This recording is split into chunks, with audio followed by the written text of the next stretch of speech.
ozdiradigan kokteyllar borligiga ishonarmidinglar? Men masalan ishonmasdim.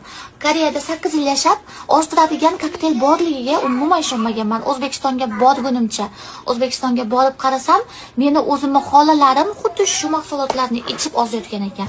O'z ko'zim bilan ko'rdim. Shuning uchun sizlarga ham tavsiya qilib video olyapman.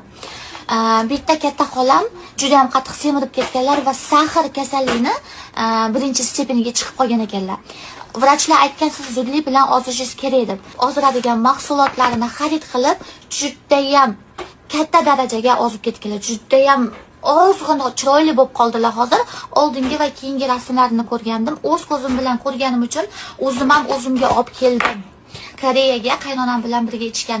Qaynonam ham juda ham ko'p semirib ketganlar. Shuning uchun qaynonam ham vrachlari aytgan ozishing kerak deb.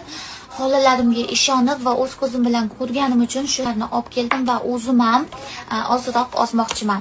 Shuning uchun bular bilan birgalikda o'zimning rezultatlarimni qo'yib boraman. Agar kimda-kim ozmoqchi bo'lsa, shu mahsulotlardan bemalol foydalansanglar bo'ladi, bemalol iste'mol qilsanglar bo'ladi.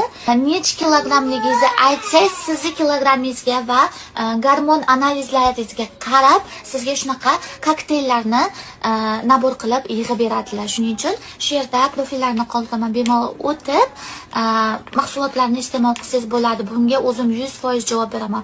O'z ko'zim bilan ko'rganim uchun bemalol video olyapman. Men shu paytgacha ozdiradigan narsani hech kimga ko'rsatmaganman, chunki o'zim ishonmaganligim uchun, o'z ko'zim bilan ko'rmaganligim uchun boshqalarga tavsiya qilmaganman hech narsani. O'zim O'zbekistonga borib, xolalarim ham shu narsani ichib ozganligini o'z ko'zim bilan ko'rganim uchun sizlarga ham taklif qilmoqchiman. O'zbekistonda juda ham ko'p ayollarimiz semirib ketar ekan, o'z ko'zim bilan ko'rdim shuni.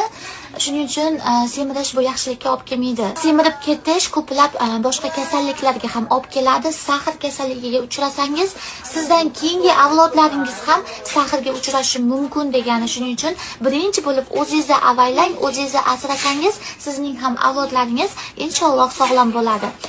Agar ozishni istamoqchi bo'lgan ayol qizlarimiz bo'lsa, bemalol shu kokteyllarda ichib ko'rishinglarni maslahat beraman.